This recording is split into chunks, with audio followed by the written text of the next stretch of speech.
Hey, good evening, everyone. Thanks for being here despite the beautiful weather outside, but we can still see it a little bit through the roof. My name is Alain Rosen. I am the Dean of École des Ponts Business School and Professor of Innovation here. It's really an honor to open the hostilities for this kind of event. Speaking about leadership, thinking about crisis, and crises, I would say plural, is definitely, as they say in French, dans l'air du temps. It's definitely something that's part of everyone's reality today. And so very important subject, and we're very honored to host this conversation. We're also very proud to have the UNESCO sponsorship of this event. I think that also recognizes the importance of these discussions. Here at the school, École des Ponts Business School, we are, try to keep it brief, the business school of the École nationale des Ponts et Chaussées, also known as the École des Ponts, which is one of France's elite engineering schools. We are the business school of the engineering school, and so very much in line with our mother school, we have that kind of technology, engineering, innovation mix, together with leadership, sustainability, and impact. Our mother school, and thus our school as well, is under the tutelage of the Ministry of Ecological Transition. And so everything has to do with ecology, transition, what we're calling the dual transition, the responsible transition, and the digital transition, the convergence of that is really important to us. And the UNESCO chair that Martin will speak to you about, that is also hosting the event today, the convergence of value and values in the finance domain. We're Paris-based, as you know, but we have programs in Morocco where we have a subsidiary, and we have something like 2,000 alumni from Morocco, mostly MBAs. We also have several programs in Asia, especially in China, Beijing and Shanghai, and probably 2,000 alumni from there. And we have alumni from everywhere around the world. And that kind of cultural diversity, I think, is also part of the conversation on leadership, managing crises. Today, definitely, in terms of geography, we see international crises. That's impacting each of us personally. And I think in our personal leadership, I woke up at 4 a.m. this morning because I wanted to open my phone and see if a civilization was annihilated or not. Maybe some of you did the same. Sad to say that these are the kind of things that we're dealing with personally and as a society these days.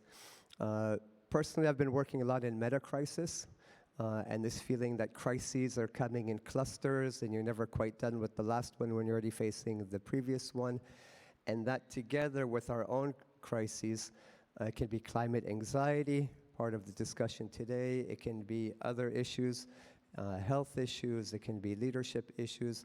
But I think overall leadership, part of it is giving people a vision, a positive vision, using tools and ideas like rational optimism, so evidence-based reasons to believe the future will be bright.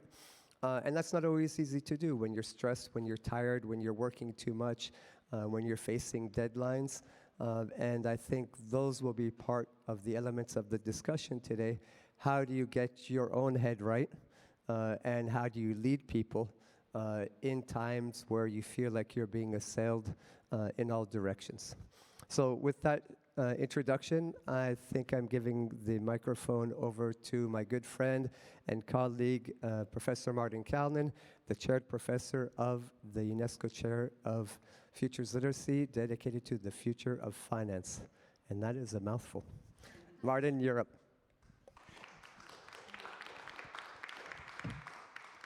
Thank you very much, Alain. Welcome, everyone. Maybe we should all go out to a terrace and do this outside with a beer. And I think it we might lose some of you on the way. Just a couple of words maybe on the UNESCO chair.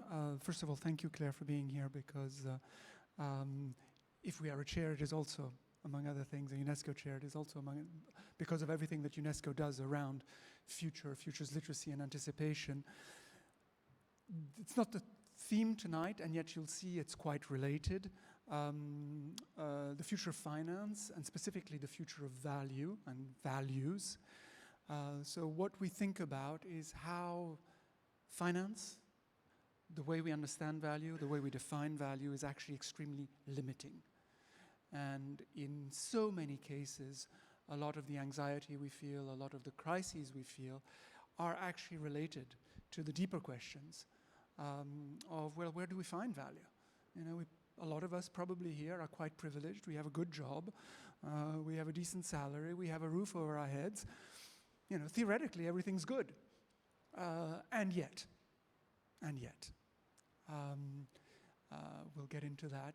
But so indirectly, actually, and that's why I'm so proud to also welcome Steffi, this is very much part of our thinking, and how can we change the way we think about value, how we lead in a different way, how we change literally the models of leadership. We can talk about that over drinks after the session if you'd like, but rather than that, I'd like to present Claire. There's a lot to say, so I probably will miss a few things.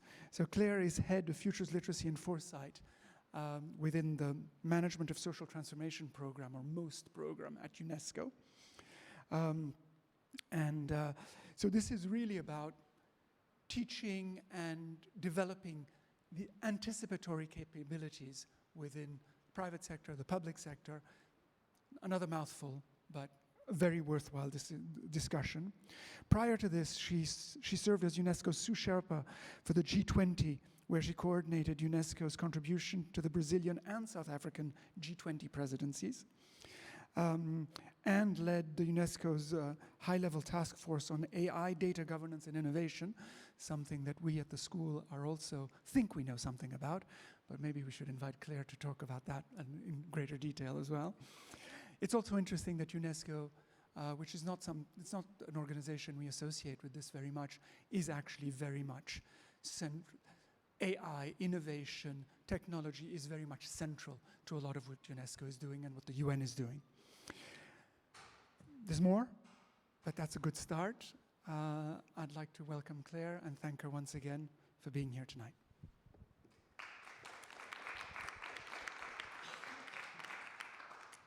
Thank you so much, Martin. It's really a pleasure to be here. And as Martin was saying, UNESCO works with a wide network of UNESCO chairs on futures of finance, futures of culture, futures of education. So we're really looking at trying to transform how we think about the future, working and also bringing in the research that a lot of our university chairs focus on, and how we can bring that to our member states. So UNESCO has 194 member states. You may have heard that the US has recently withdrawn, but actually they're still with us until December. But one of the things that the Futures Literacy and Foresight program is focusing on is also looking at how we can enhance global anticipatory policy capacities globally. So one of the areas that we're looking at is how we can bring all of our member states together to identify what are the best areas for doing this. So let me give you a couple of examples in terms of how this helps to be more prepared for crisis. So you may have all heard of Singapore, for example. Singapore invested in their foresight and anticipatory capacity. They have a center working on strategic foresight, and because of the work that they did, they were able to develop stockpiles for the COVID pandemic. Another example that we were just speaking to colleagues about is the example of Chile, who has a futures commission and has developed more recently the first law on neurotechnology. So how do we present neural data? So these are the types of issues, and we're supporting countries in developing this capacity so that they can be more prepared for crisis, which we see as a crisis of trust in multilateralism, a crisis of trust in information, in science, in data. And through all of our programs, we have a major program with Brazil, for example, that focuses on climate disinformation and misinformation, which we know is a serious issue. So we were really excited to be part of this masterclass, and we hope that this is kind of a first masterclass that will continue on, and we're interested in looking at some of the tools also that you've developed and seeing how we can organize other such events with young people. We know that 60% of young people feel climate anxiety. So I think this is a real pervasive issue around eco-anxiety. I was just saying that on my way here, somebody yelled at me. There was somebody that just fell off their bike. People seem to be very anxious, and this is affecting people's mental well-being, and it's affecting their decision-making. So this is also something when we talk about the management of social transformations, how can we support young people? How can we put into practice education systems that support people in addressing some of these psychological issues? So really excited to be here today to hear what you have to say about that. I think on that note, I will pass it over to you. Thank you. Let me just introduce you very briefly, because there's lots to say about Steffi, and she's way too modest, so somebody has to do the dirty work. So Steffi Bednarek is a climate psychologist. So this is the official stuff, systems thinker and consultant. She's also just a remarkable person. And I think that's probably one should usually start with that. She founded the Center for Climate Psychology and has written a beautiful book called Climate Psychology and Change. And basically, if you look at her site and if you look at all the people who are actually supporting her, and both the wide range of expertise, knowledge that she has drawn to her, just shows the depth and the humanity of what she's talking about. And so I'm once again very, very proud to have her here. She's of course worked for national governments, corporate sector, global financial institutions, NGOs, you name it. She's probably worked for them. Tonight, you're getting practically a one-on-one session. So, Steffi, thank you for being here. Over to you.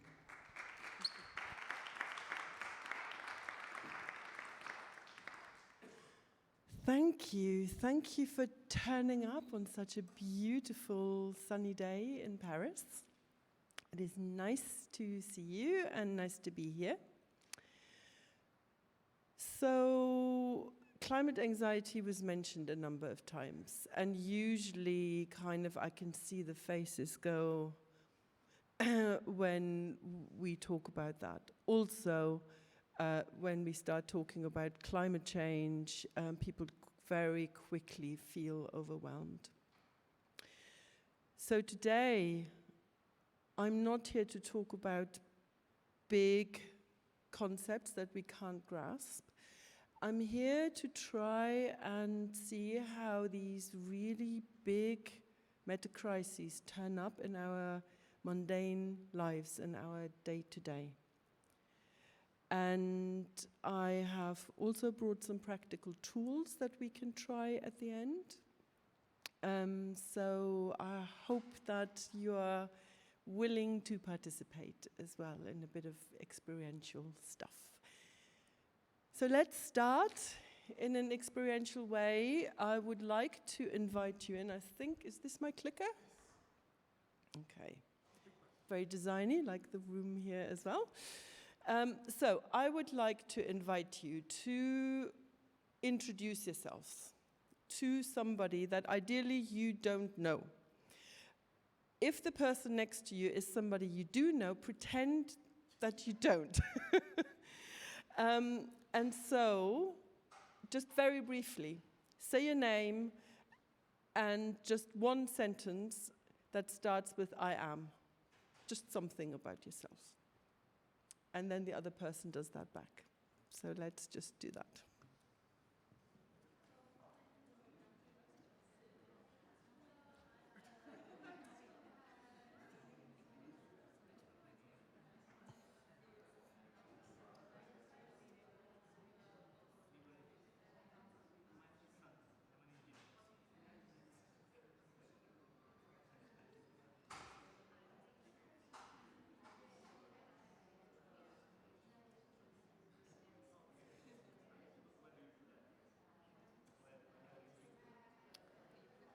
Okay, thank you. I'm going to interrupt you. Thank you very much. So, a couple of questions. Who introduced themselves with what they do in terms of their work? Hands up. Okay, thank you. Who introduced themselves with their nationality? You've had your hand up already. You've had a whole conversation. Great.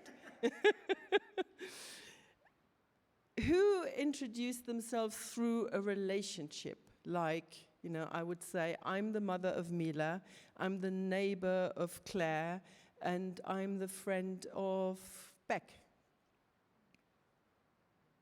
Wonderful. Who introduced themselves as they're belonging to a wider community? Like a member of their neighborhood, a club, a party, a friendship group, community, somebody there? 2 people. And who introduced themselves through their belonging to a particular landscape? I am the person that comes of these mountains, of this river, of this land. Okay, nobody. So, of course, we are all of these things all at the same time. And regardless of the size of group I'm working with, the traditional way of saying who I am is often a job description first. And what we never get to is that who we are is also part of something that is not me, or that I don't consider as being encapsulated in the skin boundary. So I am formed by the communities that I am part of, and I am formed, whether I'm aware of it or not, of the land that I have grown up with, or the car parks and streets and the city noise that I live in. This is all part of who I am. And so this session today is about that the stories we tell really matter. The stories we tell of who we are, and the stories we tell of what we can know, what we can achieve, or what we can't achieve, matter because they focus our attention to what becomes visible or invisible to us. And in this sort of hour that I've prepared for you, I would really like, so this is not really teaching you anything new, because all humans have got a capacity to zoom in onto the specific and to zoom out and to see systems and the whole. This is not something that anybody needs to learn. Children can do that. But actually, our education system is very focused on teaching us a particular way of seeing, so that sometimes we forget all the capacities that we're able to perceive reality. So one of my teachers, systems thinker Fritjof Capra, who's written lots of books, you can see that at the bottom, has said something that has really had a huge impact of me. He said that the dysfunction of complex systems on the world stage is primarily a crisis of perception. So what he believes is that these innocent day-to-day assumptions and the rituals that we go through, the way we introduce ourselves, the way we talk,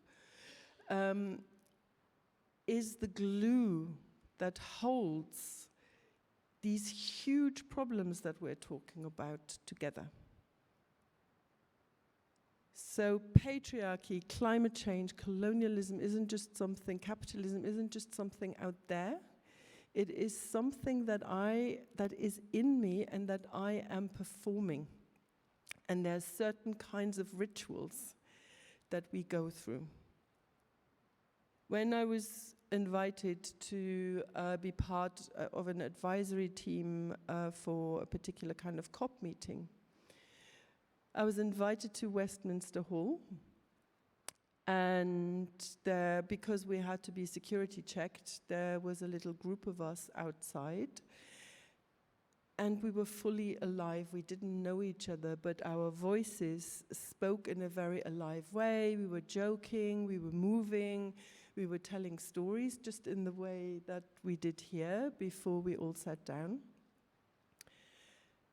And as soon as we entered the building, nobody had to sit us down. The architecture and the history of the building performed us. We knew how to behave. Nobody had to explain it. When we were sat around a conference table with a microphone, suddenly these voices that were full of life started to speak in terms of numbers and statistics. And it became really hard to kind of make yourself heard without speaking that language. So it was, in one way, a community ritual, but one that was deadening our capacity to be fully human and reducing it. And I think it is very difficult to take decisions that are about preserving life when we're unconsciously performing deadening rituals that are reducing life in us. So that's what Fritjof Capra is speaking about. And one of the areas is where we locate the problem in itself. So where is the problem located? Where is climate change? Is it in an excess of CO2 in the atmosphere? Is that where the focus is? Or again, are the conditions that lead to these problems performed in our house, at the breakfast table, in the supermarket, in the way we dissect life, and in the way we exclude certain things from what we kind of focus on? So I'd like to bring, so these are all examples. I also worked for a long time as a coach, and then became more focused on coaching people who work in sustainability and what you call change agents. And these were things that came up very often. So people said something like, I want to be promoted, and what that means is I need to speak up more and be more confident. I feel overwhelmed. I need better coping strategies.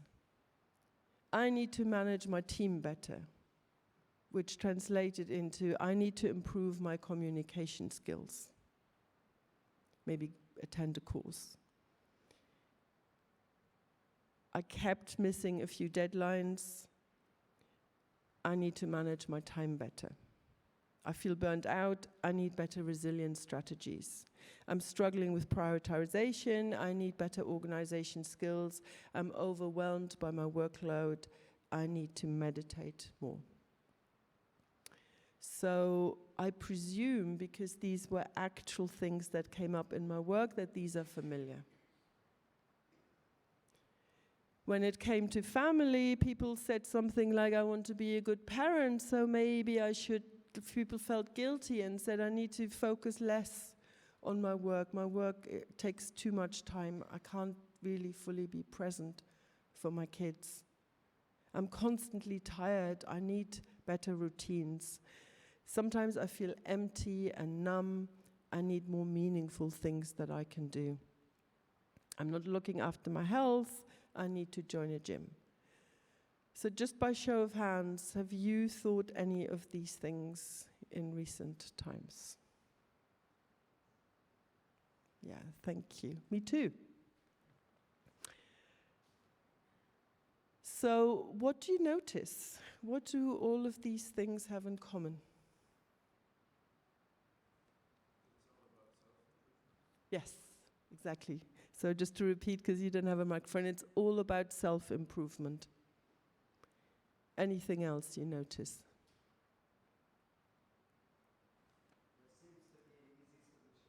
Yes, exactly. There's a problem, this is the solution.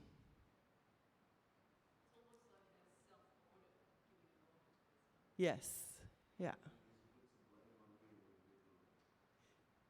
I heard blame on you? Exactly. Beautiful. Exactly. So you basically already all said these things. So it isolates the problem without any attention to context. It assumes a single cause and effect, and it also assumes that I can fix this. If only I try hard enough, I can fix this. And because I'm the one who experiences the problem, I'm also the location of the solution. I can do something about that. And as you said, personal improvement plans. I said this already, the problem can be fixed. And so, but actually, this is how we operate. And very often our education system teaches us to stay in this box and to have beautiful plans. And that includes invitations to have beautiful plans on how to solve the meta crisis, how to solve climate change, and how to create a better future for our children. This is not good, I need to get there, and these are my 5-step plans. And we assume that we can do this if only we try hard enough. Is that familiar? So that's a linear model of change. And of course, I'm not saying that there's something wrong with this per se. So when we have a complicated problem, this is a wonderful strategy that has led to amazing developments. It's really, I'm not going to read all of this out, but you can have a look for yourself. So where there's a right answer, this is a good strategy. I can think about the right solution and I can analyze a complicated problem. So complicated problems, there is a right answer. They can be solved with expertise and they follow predictable steps. And there is improvement with analysis. They follow a linear trajectory. So there's a problem, I decide where I want to get to, and then I design the action. Sometimes the action is designed in a little bit more of a sort of complicated way. Sometimes, as these examples, somebody already knows I'm burnt out. I know already what HR are going to say. I need to breathe more and maybe take a few classes on resilience. The action is often like a step model because we like things rising. in modernity, we don't just like the curve of stock markets rising, we also want our mood to constantly be somewhere up there, terrified of curves going down, which makes us less experienced with moments when life actually goes into a fallow winter phase. And models start to be seen as more sophisticated when they look something like this. Or maybe the A also has a few kind of contributories. But what that means is that I break life into its component parts. So at school in England, from the age of 4 years old, children learn that mathematics is different from chemistry, and that chemistry is different from biology, and biology is different from history. And everything can be taught neatly in its own little kind of category in 45-minute intervals. After 45 minutes, it's time to drink something and to go to the toilet. What we don't spend hardly any time on is how to put it all back together again. So I'm not saying that this can't be useful. But at least in my education, I did not learn what it means to study life. To put A and B and C into a relationship that is constantly evolving and interconnected. And so we're not really skilled in thinking in that way. So how do we think ourselves through difficulties when the way we think is the actual problem? And so that's what I'm proposing. Where is the problem? Is climate change just an excess of CO2 in the atmosphere?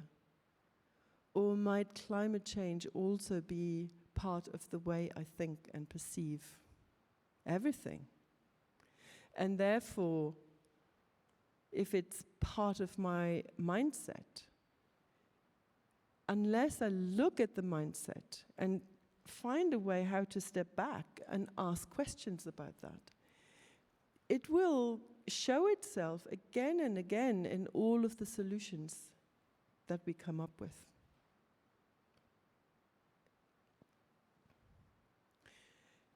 Then the problem is that humans and human systems are not complicated, they're complex. So we are not problems to be solved. There is no right answer to Martin.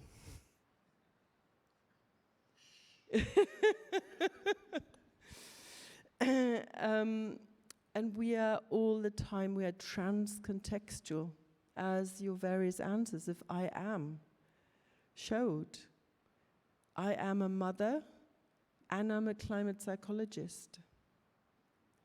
I'm a writer, and I am somebody whose identity was shaped by having grown up in East Germany, a country that doesn't even exist anymore, but it's still in here. I'm all of these things all of the time, and I can't separate that out. And that's a really beautiful thing, because we are already complex, and we already kind of know how to navigate a complex world with our senses. When we walk into a room of people, we can sense so much more than all of these models would have us know. There is so much information that our body picks up. And again, I worked with a team in an organization, and we looked at what happens to your body as you're outside of the workplace and what happens when you step in. And the level of information that was available to people when we actually pay attention was incredible. So we're trying to solve complex problems with a very reduced set of data and information. So I'm here to invite us to widen that, not to forget the traditional ways of knowing and seeing, but to invite us to widen our perception. So that it gets difficult when we treat complex problems as complicated, because then we start to look for the right answer, we start devising frameworks, often to get this upward curve, because we're invested in that. So that also means that we have forgotten to see value in the downward curve. And we suddenly, and I include myself, hear ourselves saying things like, I want to get buy-in. I'm going out there to influence behavior, to drive change, to leverage a certain outcome, and to bring others on board. That's the kind of language that I presume as a business school you will be familiar with. That's what we do.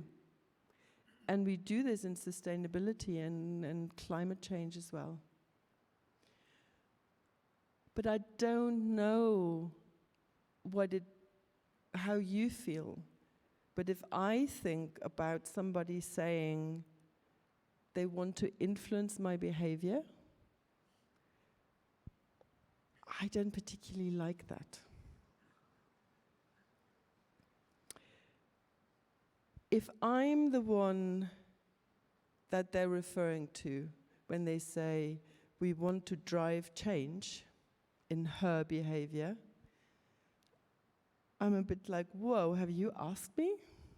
I'm all right. No, thank you. So again, I think we have to be really careful. This is not relational. This is machine thinking. I have a good intention. I know that your thinking is wrong, and so I'm devising a plan how I want to get you from A to B. And then we're really surprised that we live in a polarized world. Because if you don't comply, you're the problem. And what we often do is, instead of questioning the lens that we're using, if she's not complying, I'm just going to try harder. I'm going to double down. I'm going to shout louder. I'm trying to get more funding to make more campaigns to change your mind. Which, from a systemic point of view, is likely to cause more fragmentation and polarization, not less. Actually, how do I go back?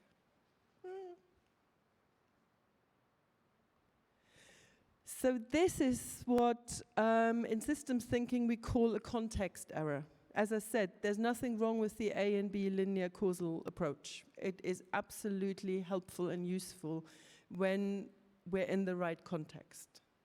But we need to know which context we're in. The problem is that when we do this context error, our best efforts are unlikely to work. And because everything in the Western culture tells us that it should work, because that's what our education system has been based on, I'm very likely to feel that it's my fault. I haven't tried enough. Maybe I haven't used the right tool. And so that actually increases burnout and stress. Because I run a script, a story that I tell myself that I should be able to change things. I should be able to change all of you, whether you want to or not. And when I don't, there's often self-doubt. And when my job depends on it, and it even says in my job description that I need to meet a certain target of change, that's when I feel like I need to pretend that it's working. And so my take on imposter syndrome is very different from it's a lack of confidence. My take on imposter syndrome is that who can fulfill these job descriptions that we've got? Which human being can turn up and be so brilliant and effective day after day after day? So these are really recent findings on stress and burnout and UK statistics, which I think are really shocking. So 91% of UK adults report high or extremely high stress level at some point last year. 5 years ago, they did a similar study, and the outcome was 85%. So the curve is actually, this is an upward curve that we don't like. So this is almost 100% of a population. And 34% of the British adult population is at risk of burnout. And some of them experience this week after week after week. You can look at the workplace impact yourself. And what the respondents have asked for is that employers should prioritize mental health in the workplace. Now, the problem is I work with a lot of HR departments. So what they do is we are back in the same slide that I showed you earlier, where it's like, we need to increase your confidence. We need to increase your, and actually what the study itself recommended to reduce stress is you need to sleep more, practice meditation, increase your exercise, and talk to someone. Now, they also recommended this when it was 85%. So something isn't quite working. And we feel this on a very individual level. The problem is that we individualize systemic problems as if they were solvable at that level. So it's another context error. So the systems thinker Gregory Bateson talks about double binds. What double binds are, and for me this is really an area that I have put a lot of research in. So double binds is a situation where I have conflicting and irreconcilable demands on me. So don't upset anyone, and be honest. If I know implicitly that you will be upset if I'm honest, what am I supposed to do?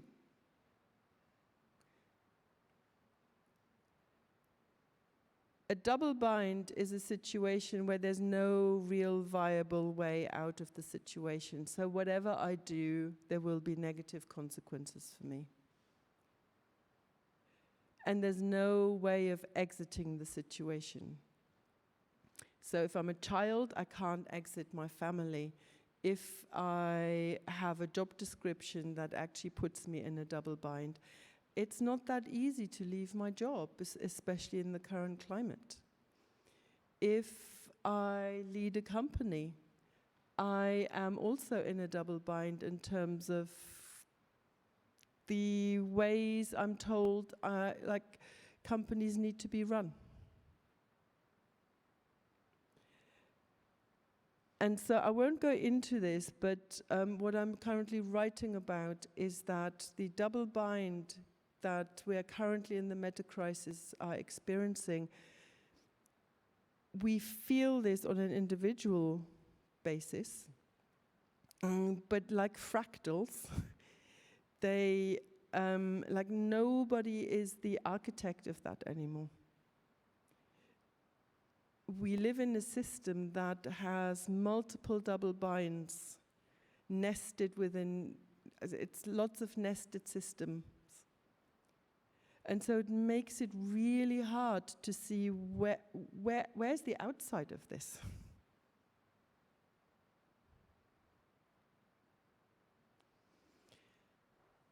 And another aspect of a double bind is that it is usually really difficult to name the double bind, so the irreconcilable demands. Sometimes it is because that too will put me in a difficult position, and so sustainability professionals I worked with, basically their job is a double bind. Productivity matters, and at the same time, I need to think ecologically, how is that going to work? But we're pretending that it should be. And so the individuals feel like a failure, and they fantasize that if somebody else was in the job, they would probably do it better. And they meet at conferences where either they pretend, and often there's a real hopelessness in people. But they feel like it's their job to be hopeful, which is another double bind. So I'm not even allowed to say that I've got a job and I'm not sure it's working.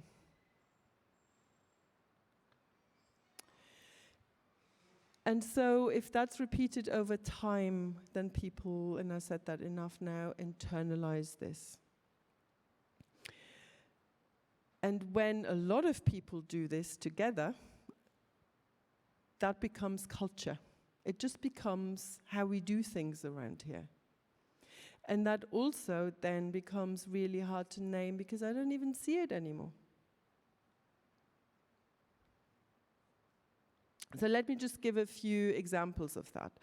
So on the burnout and resilience polarity, the contextual contradiction is sustain performance and engagement, but operate within the conditions that deplete recovery. Live a meaningful and connected life, but participate in systems that fragment meaning and connection. So the irreconcilable instructions are you must remain functional, but you must also manage your own depletion and meaning. You must not fundamentally challenge the conditions producing a sense of depletion and erosion. And so the result is that our resilience programs actually mean prepare us to function better and longer within an irreconcilable situation. Does that make sense? So I have a few others around children and work life, where a lot of people that I'm currently working with feel like because things are getting harder, they actually want to spend more time with their children and their family, and they want to do right by their children and their family. And at the same time, they need the financial stability in order to do right by their children and their family. And in order to hold a job, often the demands are so big on people that it is difficult at the end of the day to have enough time to be present.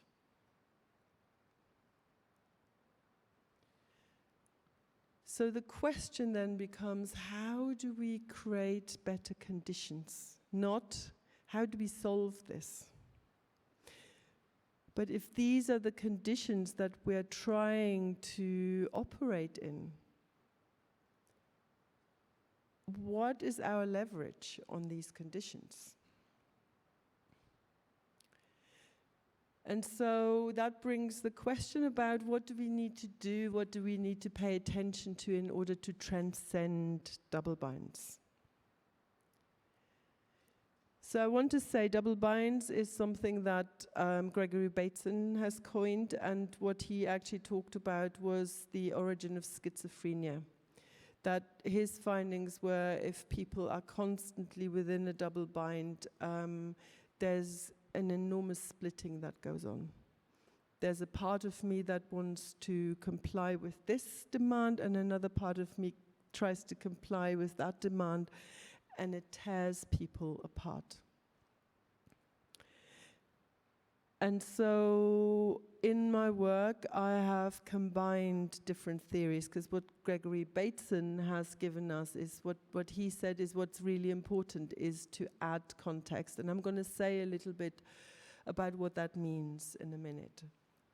But before we can even do that, we need to see it, right? We need to step out of this causal, oh, I'm burnt out, so I'll do X. I haven't spent much time with my children, so I'll just plan to do more next week. And then, oh my God, I haven't had time to do that. I'll do more next week. So I need to widen the lens from the individual perspective to the larger system and ask these questions. Instead of, what should I do? It's like, what's happening here?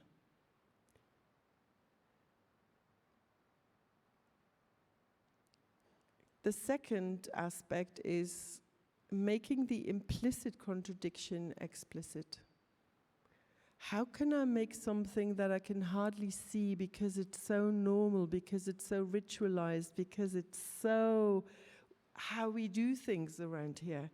What helps us to be able to put words to it, to name it? So I've got a practical suggestion for you at the end, but there are lots of different ways. I'm not here with a sort of prescription of this is the silver bullet. And this is what Martin and I, before I came here, talked about.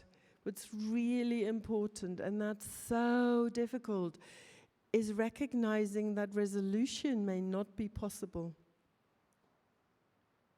So this is so countercultural. And when I work with people around that, very often what I find is they intellectually get it. It's like, yeah, I get that. The more invested I am in something, the more I dig myself into, I get it. But in the back of their mind, what's going on is, okay, I've got a new strategy. I'm just relaxed about this. But with the hope that that's the way out, right? It's like it's another tool in order to get out of something. And there is a paradox in that. So I'm also a Gestalt psychotherapist. Gestalt theory talks about that. And it's the paradox of change. The more invested I am in changing something, the more resistance I create and the less likely there's change. The more I accept the conditions that I am trapped in and arrange my life accordingly,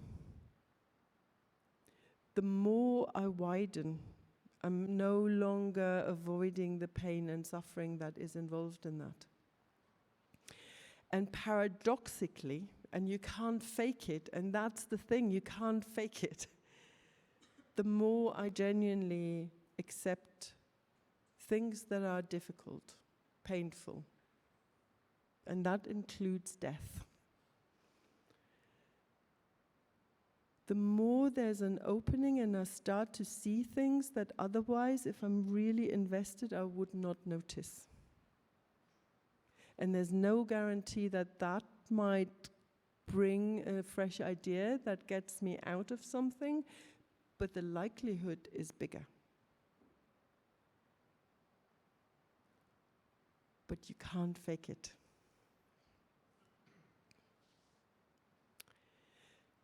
And then we are with adding context. So you accept that maybe this is it. And then you really try and understand what it is. What is happening here and now? What is so difficult to accept?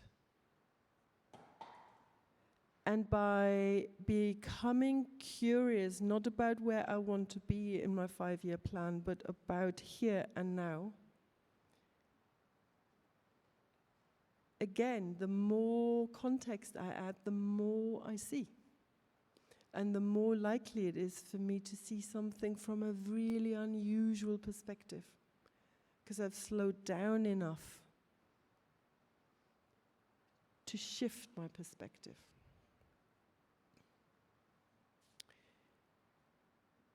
Prigogine, Nobel Prize-winning chemist, said, when a complex system is far from equilibrium, small islands of coherence in a sea of chaos have the capacity to shift the entire system to a higher order.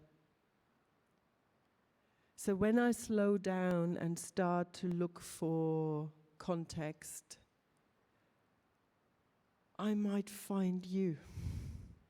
I might have a conversation in these choreographed meetings that is a bit off the beaten track. And suddenly that's my first adjacent possible. Not the big plan, but what's the little step that feels possible? And that comes from Dave Snowden, also complexity thinker, more like this, less like this. I have no idea where the journey goes, but what I can say is today I performed less deadening rituals in my work. I've allowed more courage to say something that is uncomfortable. I have no idea whether it will change anything, but that's my leverage point. That's where I'm in contact with the system. That's where I am co-creating the system or deciding to do less of the co-creation.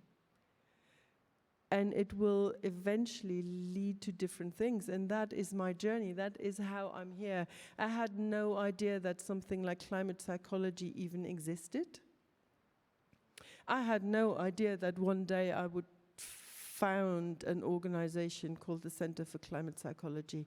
There was no big plan. There was just a more like this, less like this. And suddenly I was outside of my profession because it wasn't possible to do the things that mattered within the profession. And so I found just a few like-minded people. And looking back, it looks like a trajectory, but I have no idea where it's going. And when we have a drink later, I can give you plenty of examples of amazing things that have happened. And again, there's no guarantee. There's also lots of dead ends and lots of failures. And these matter too, because in nature, not every acorn that falls on the ground is meant to be an oak tree. But nobody, even in the sustainability business, wants to be part of the compost. So I'll give some personal examples later. So I'm coming to one version, not the version, one possible version. Has anybody heard about internal family systems here? A few people. So internal family systems is a form of psychotherapy that has been shown in randomized controlled trials that we like so much that it is extremely effective in trauma, depression, and anxiety. It is ultimately already deeply systemic because it presumes that I is not a singularity, I am a multiplicity. I have a part that is hugely introverted and absolutely doesn't want to stand here talking to you. And I have a part that feels like, actually, I think there's something really important that I want to show up for.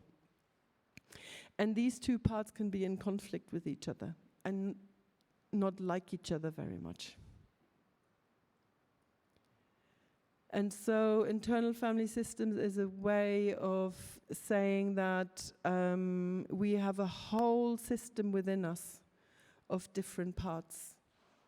And when we speak in I feel like that it reduces that already, it collapses it.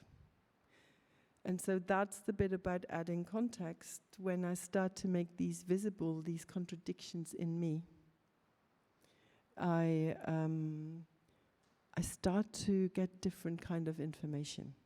And so I am, in my work, bringing IFS out of this paradigm of Western psychology and bringing it into the systems field, working with organizations and change makers. How do we not use this lens that is very helpful just for personal improvement or personal happiness?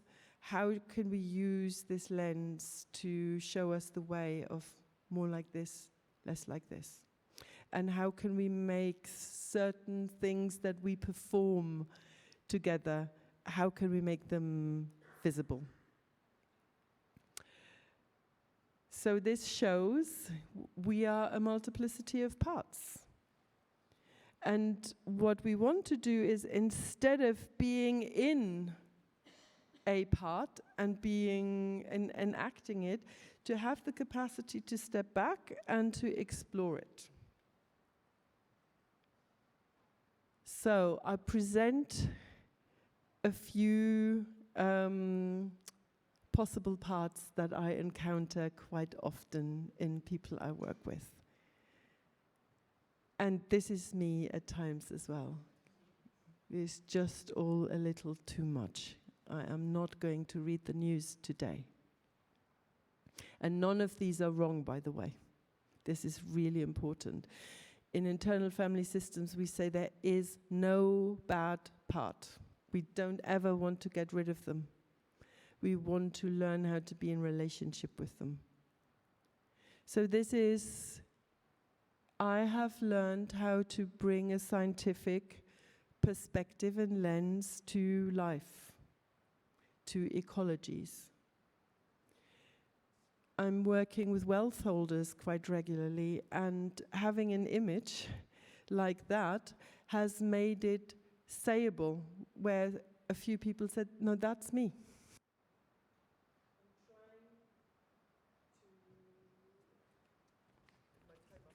No. A little bit more. I think the mic Okay, thank you. Trying to protect my own life by walling myself off with money. Feeling like a beached whale at times, or maybe identifying with the person walking past it, even though it's huge. I have a part that likes to think in boxes and likes to put things in boxes, and sometimes even myself. I have a part that can be here and talk to you about climate change in really coherent ways, and a part that sometimes doesn't want to hear anything about it and just get on a flight and not care about it. I have a part that knows that every time I go shopping, I produce something like on the right side or your left. And I have a part that whenever I turn the television on or the radio on, I know that kind of I'm supposed to be like this, much more popular. I am nature. And I also have a part that tries to operate life like a robot. I have a part that is hungry for something. I don't even know what I'm hungry for, but I know I'm longing for something that somehow life is just not giving me, and so I'm grasping for whatever is offered. I have a part that so wants to be heroic and for people to tell a wonderful story about the amazing thing that I did on stage here, and to post it on LinkedIn and get 1,000 likes for it. And I have a part that has a really stern to-do list. Save the world, brush your teeth. I'm enacting that part right now, right here. Teaching, lecturing. Does it help? I don't know. A part that pushes past physical boundaries. A part that wants to stay so defended from life and from others that nothing soft is visible anymore. A part that wants to fit in by talking in terms of science and numbers. That feels like if I tell you that IFS is evidence-based, you will like it more. A part that talks in business. And that is really judgmental. That knows when somebody got it wrong. No, I've had that one. And a part that actually just wants an easy life and is grumpy as hell.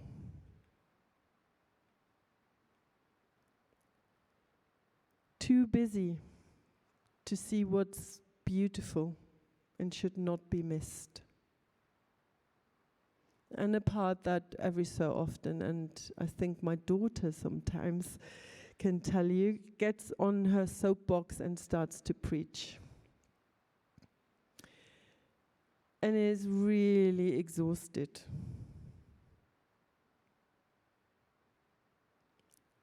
And really down at times about the state of the world. Okay, so we're not going to find the partner thing. I'd like to give you, and then I'm coming to the end, I'd like to give you a little experience about how I work with IFS. And so from all of these parts, could you please pick 3 that are familiar?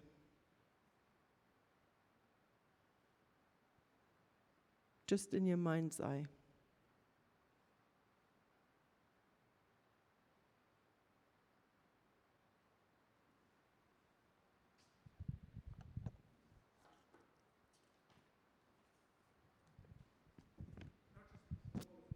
Of all of them that I presented, yeah. Yeah, not just those, yeah. All of them.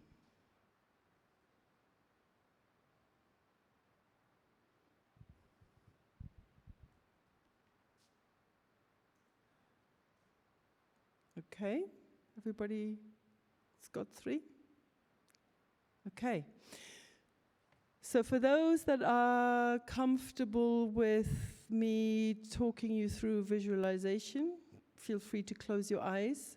For those of you who don't feel comfortable closing your eyes, just kind of adopt a soft gaze and listen to my voice and see if you can imagine what I'm talking you through. It's going to take about 4 or 5 minutes. So have both feet on the ground.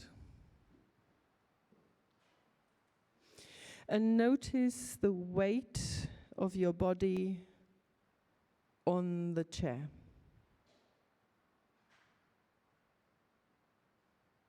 And notice that your back is also supported if you're leaning back. or that the surface that you're sat on is supporting your weight. And see if you want to allow the earth, the gravity of the earth, to carry just a little bit more of the weight that you are holding.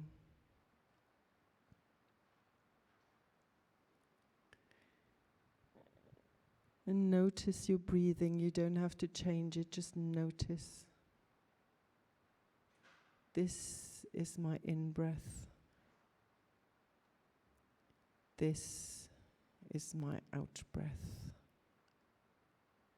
Alive, right here, right now, breathing. And then I encourage you to, in your mind's eye, picture these three parts.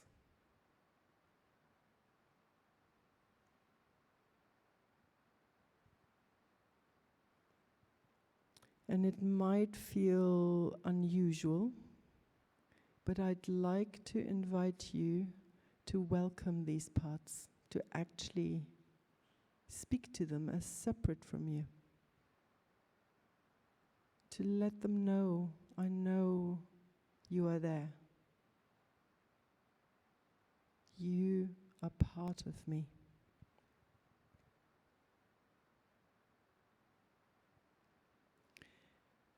And to let them know that you're not bringing attention to them to change them, to tell them off, but just for a few minutes to be curious about them.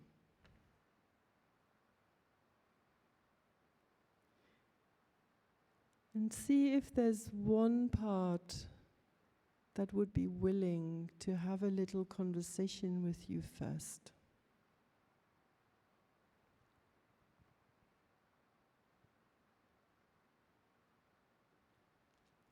And thank that part and let it know that you're just curious.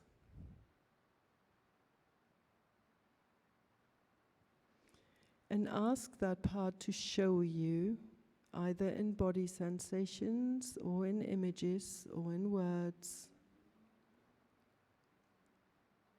what matters to that part.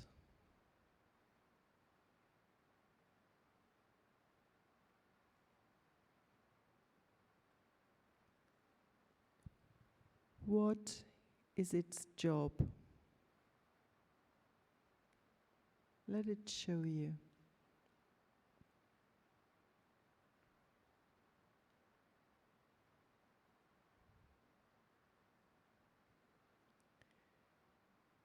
And let it show you something about how it's trying to do that job.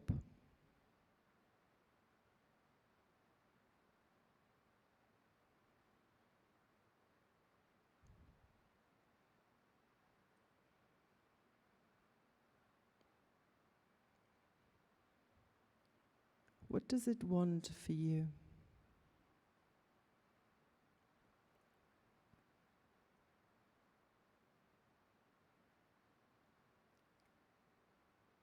And what is that part afraid would happen if it didn't do that job?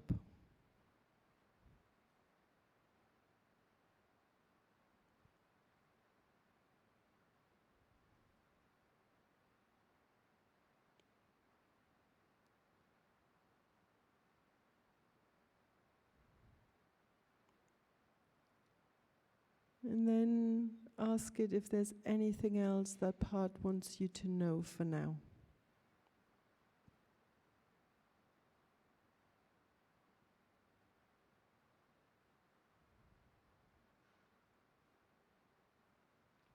And then thank it for this really brief little conversation.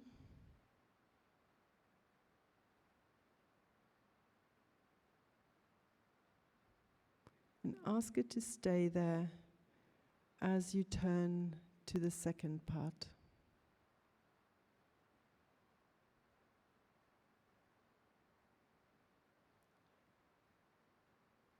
And again, let that part know that you're curious. and you want to acknowledge it.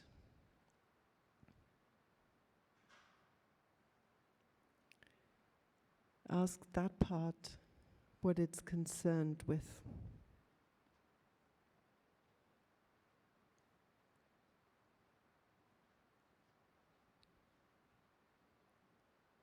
What job is that part doing for you?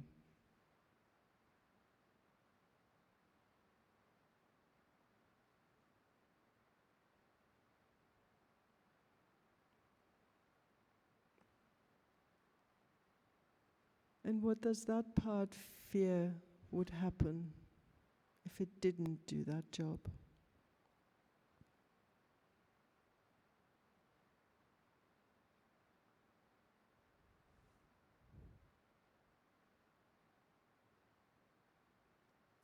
And again, ask if there's anything else that part wants you to know.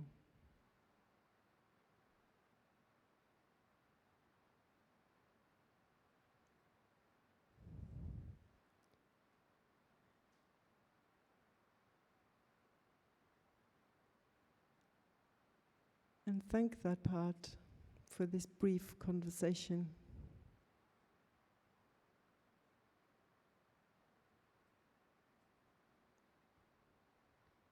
And then lastly, turn towards the third part.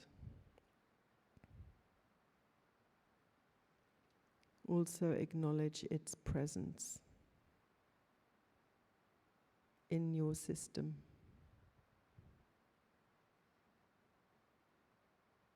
And ask that part what job it's doing for you.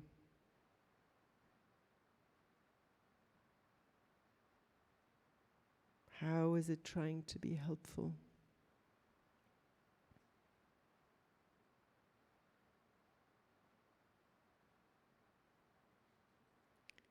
And what does it fear would happen if it didn't do that job?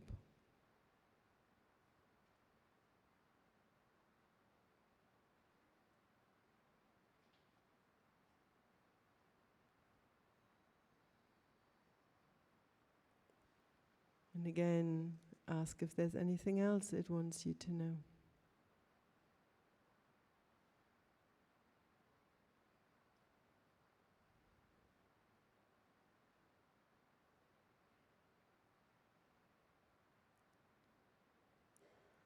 And then ask all three parts to sit around a table or a circle or a fire with you.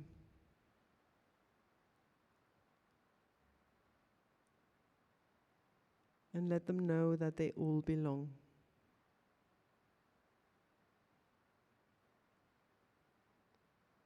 They're all members of your family, your internal family.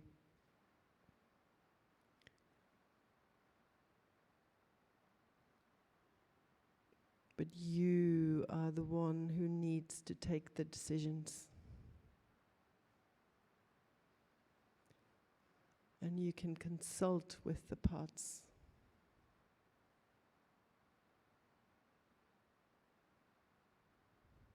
But you are the only one that is able to connect with all of them.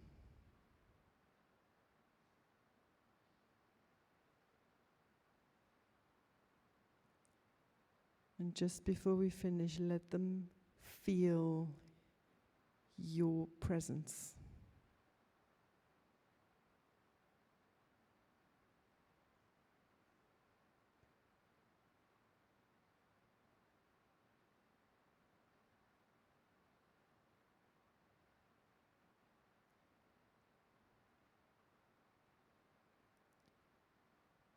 And then in your own time, thank these parts for having shown you something and bring your attention back.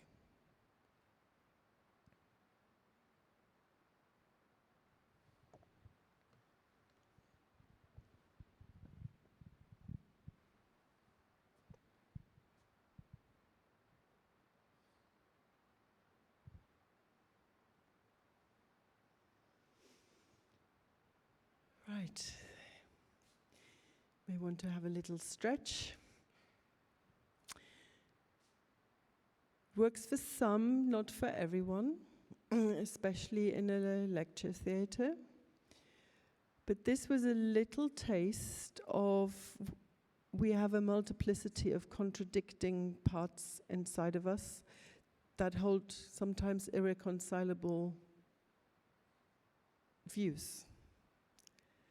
And we don't have to decide between either or. We can make space for all of them. In IFS, that is called self-leadership.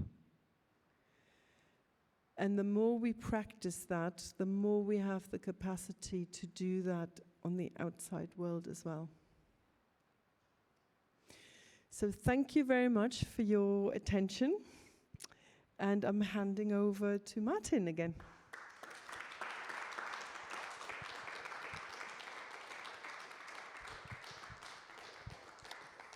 Wow.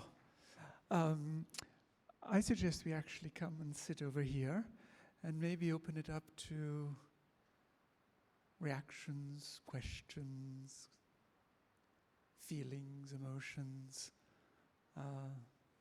contradictions, double binds.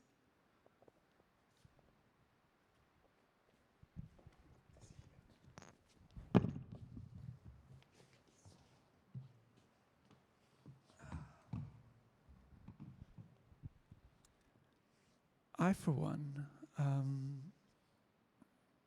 would like to share something personal, since we did go somewhere personal. It's funny because of I chose 3, like you suggested, 3, and had a conversation with each. And then when we all came together, actually the 4th one came. And that was the one that I really needed to talk to. And to me, it was a very interesting experience of realizing how I still have a dominant narrative going on, saying this is who I am. These are the ones that I probably should choose and should speak to.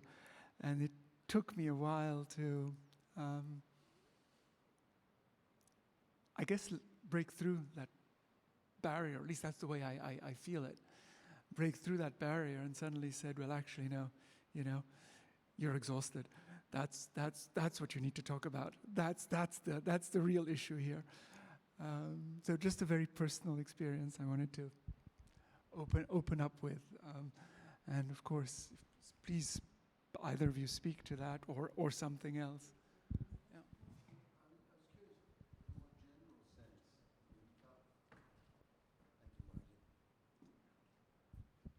Hi, Alan Davidson. You talked about, when you started, about how this was a Western frame of reference. So my question is, what other sort of cultural streams would you see that deal with this better?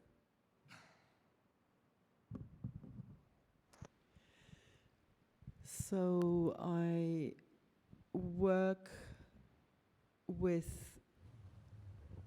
people who are from different cultures, including indigenous cultures, who are often the ones that people mention when a question like this comes. But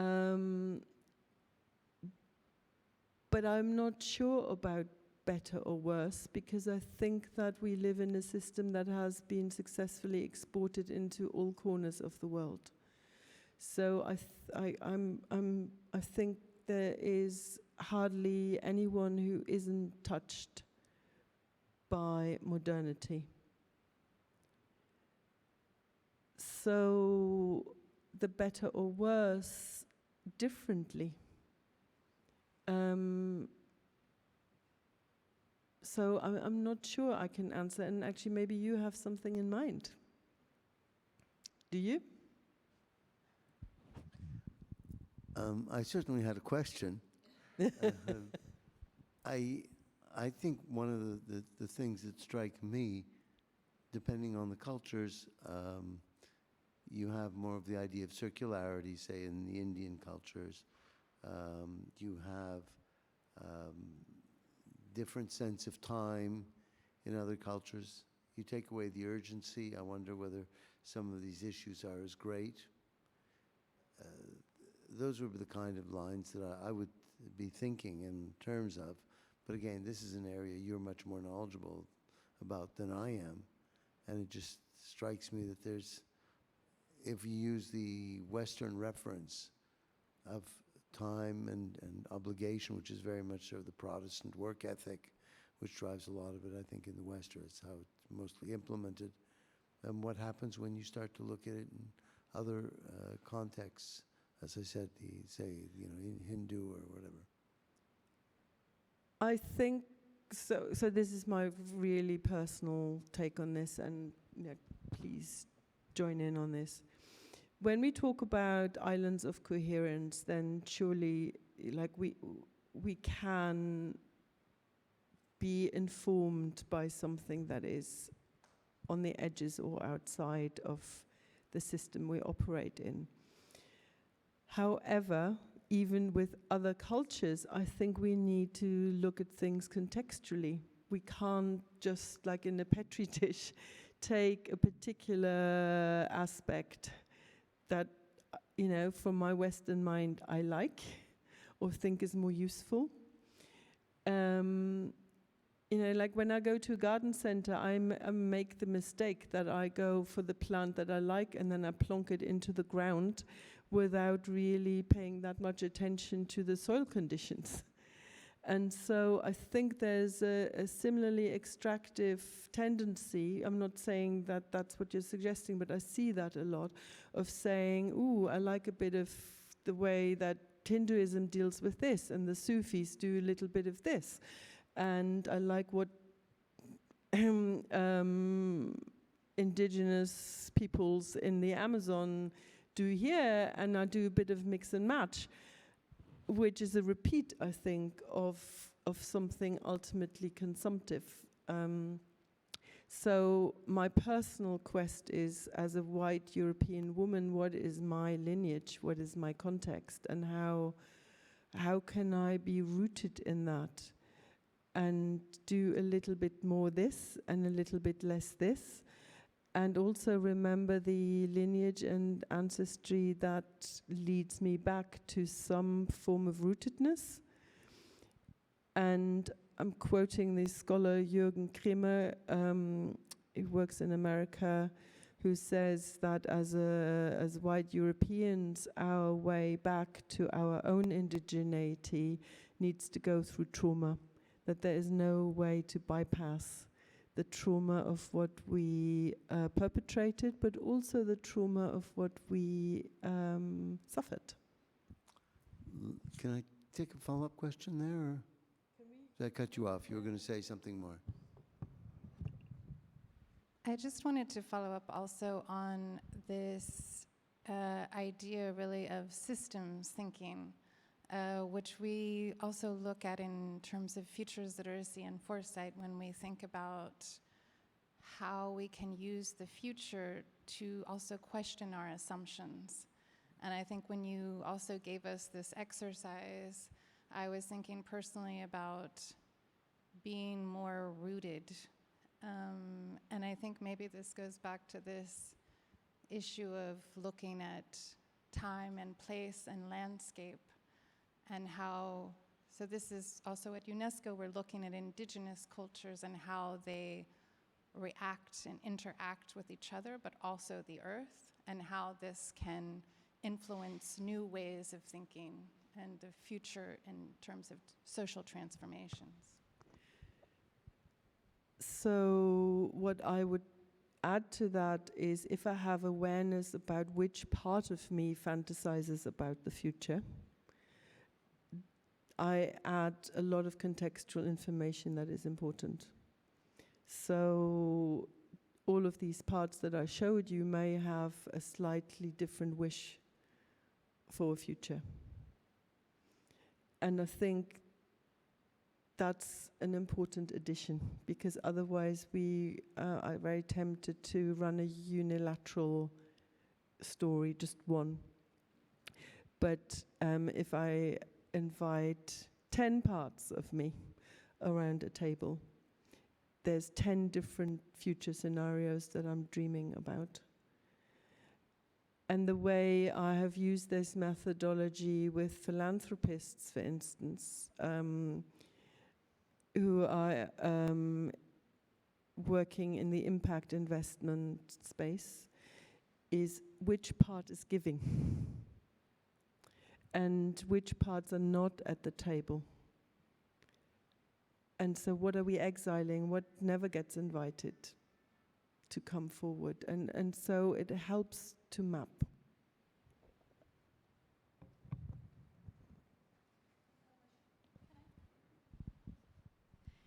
Thank you very much. It was really interesting. My name is Marina, and I have a question to all of you. Come back to the subject, future of leadership in time of crisis. So apart from the geopolitics and all the crises which we currently experience, what you see the biggest risks for a future and what you see as a competence in the leadership which can solve these risks? So I would be happy to hear like shortly from all of you.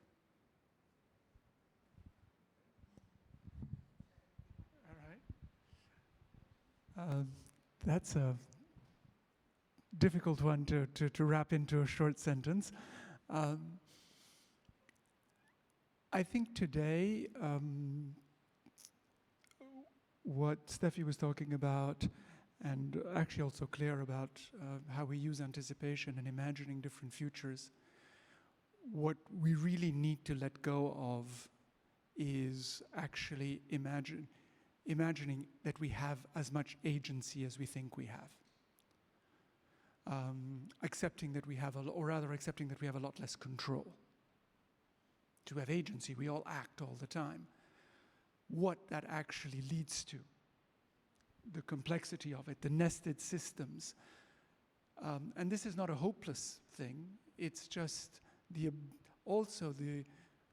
being sufficiently aware of context to actually be able to change with it rather than constantly try to fix it. And to me, until we actually, as leaders, all of us,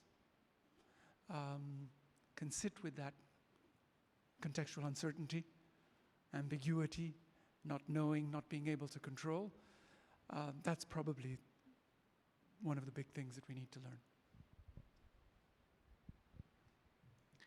Maybe just building on that, I think also future of leadership should also be about collective intelligence.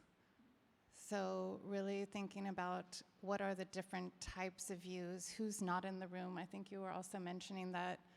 And once you come to that realization, how do you bring those voices on board? I think we've been doing a lot of work on issues around futures of trust. And so we know that people don't trust their government. They don't trust information. They don't trust multilateralism. So we're looking into what are these issues of trust? Do people not feel heard? Is there no lack of transparency, of accountability? But I think we also need to be clear about, and I think this was where futures literacy and foresight comes in, is looking at what is the future narrative moving from, I was just reading somebody said, as we move from a rules-based order to a ruler-based order. And I think kind of understanding how power shifts have changed and how we can use leadership to change those power dynamics. I don't think I have anything to add. Beautiful. Thank you. Hi, I'm Chloe, and a question to you, Steffi. I'm wondering, how do you bring some of the things you brought to us today, and especially the last exercise, into corporates and systems that actually say they want to change, but they resist the both approach? And I'll give you an example. just yesterday with one of my clients, and I would wonder how you would approach that. I was yesterday with a client who works on the leadership team working on the sustainability strategy, and I was facilitating their meeting. And in preparing this meeting, I told to the team, I think it would be good that we start with some kind of anchoring, a bit of, something between meditation and visualization, because we're going to make important decisions here that are not just cognitive, right? And very upfront, like, no, we can't do this. No, we can't. Yeah, you can't even start. Don't even think about it. And so, apart from, of course, thinking how I brought the design into collective intelligence, but in a topic that is so important as their, sustainability strategy for the next 3 years, acknowledging all the issues they still don't want to have 5 minutes of doing a bit of, okay, let's be collectively here, present to ourselves, not just our minds, but also our guts and our hearts. So my question is really like pragmatically, how do you, even if the system wants it, and they say, yeah, come in and help us, but they're resisting it up front. So how do you bring these kinds of tools to the corporate world? Yes, I wouldn't do this. No way. But I would do it, just not as a visualization. So, as I said, I worked with an organization, a global organization of some of the richest families in the world, and they invited me to speak at their gathering and to run a workshop with them to look at their giving. And there is absolutely no way that this would have gone down. I wasn't sure whether it would be okay to do this with you. I just took a risk. But I used it. And this is why we have created, so I'm currently working with an artist, so I have created the images, because it makes certain things that are actually collective. Like, none of these things are individual. There are so many collective parts that we have, because they are a requirement of living in the Western culture. I can't get by without developing these parts. And so we can use imagery, and we can either look at a mapping in an organization, which departments hold these parts. And then how I would work with it is what is exiled, what never gets a say here. And I would, in the way I select parts, I would bring in some that are very clearly exiled. And then look at what's the cost of that? So if I never see myself as animal and nature, what's the cost of that? What if, and who's at the steering wheel? Looking at, for instance, different parts, what decisions do they take? So with the philanthropist, it was really interesting that, I told Martin as well before, 37, in that this is the US, 37% of the biggest wealth holders in the US have believe that climate change is the most important cause they would need to give to. But only 2% actually give. Why is that? And so it's because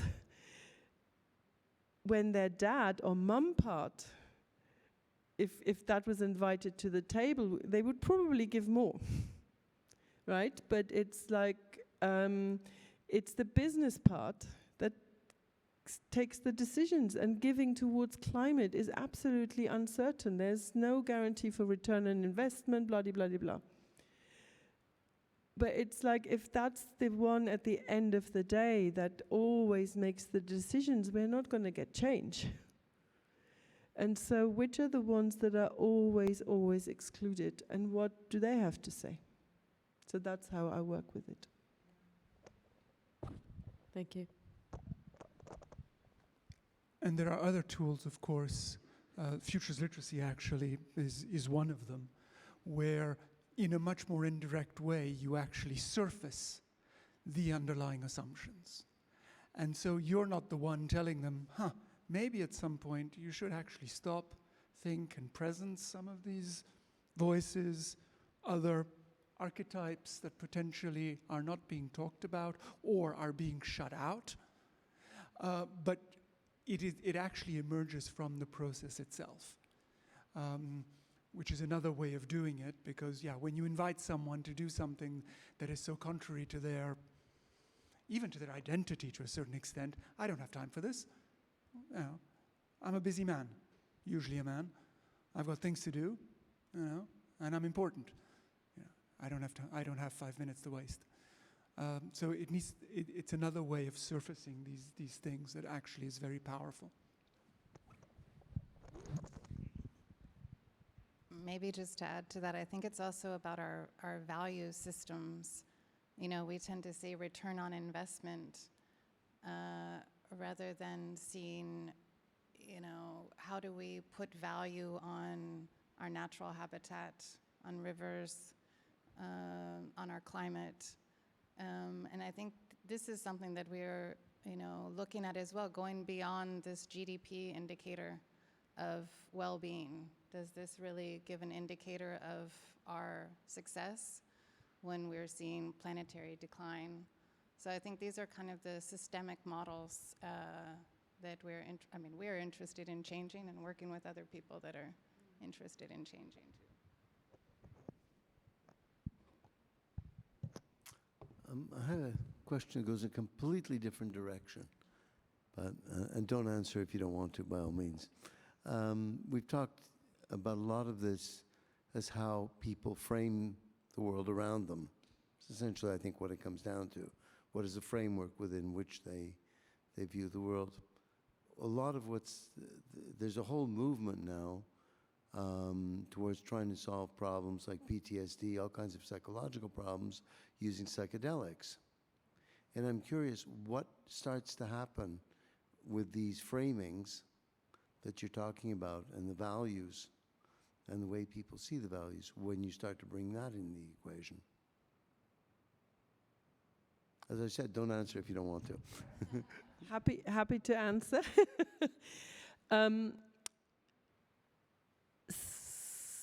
So if I go back to double binds, for instance, and we say add context, that's a wonderful way to add context. I'm going into a different form of consciousness, which is also me.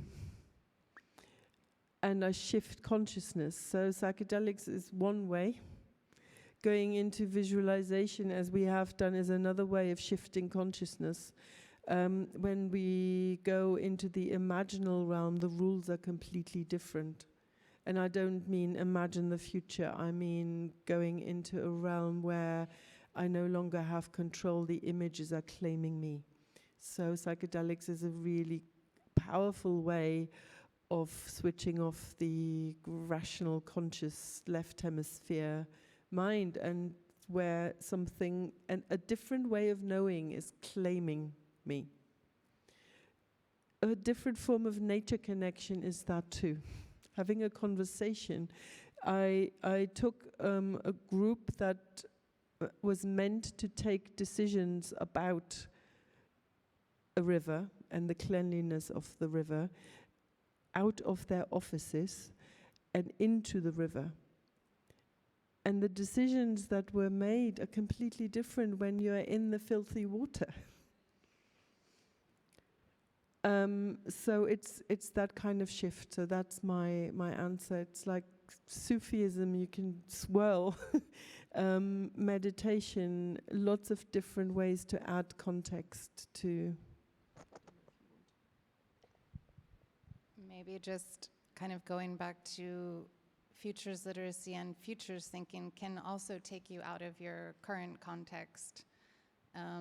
We've had some experiences with groups that had typically been in conflict. Actually, there was Tanya Well from South Africa. They had looked at different scenarios just after apartheid And looking at those scenarios help people to kind of project themselves in the future outside of their current context. So I thought that was an interesting way also to bring people together and help them visualize what they wanted together in a collective experience. And ultimately, don't we use psychedelics all the time? We're going to use them in a minute, you know, have a little bit of alcohol. Psychedelics is very much part of the boardroom way of doing things and does alter perception and add context. So I think it's interesting that we should even be having this conversation. Thank you, Alan. Yeah. I have one other little story for you, asking for methodologies that just came to me. So my friend Vanessa Andreotti worked with a senior management team at the university where she worked, and I just love that story. For 2 years, they tried to take a decision where the leadership team was really polarized and everything stalled. And it was around a really big capital project. So one intervention that she did is, so she has indigenous roots, made it easier for her. But she came in and she said, I would like you to just allow me just this once to chair the meeting in my way. And she asked everyone around the table to write down their children's names if they had children and to put that in a bowl. And she then asked like each name on one piece of paper to write down all the children in their actual personal lives that matter to them. Put that in a bowl. And then a third round of children that they're kind of connected to in a wider circle, and to put that in a bowl. And then she said, just for these 2 hours, I would like to ask you to not utter a breath. So she put the bowl in the middle of the table, and not to say a word that will harm any of these children. And in that 2-hour meeting, they came to a decision.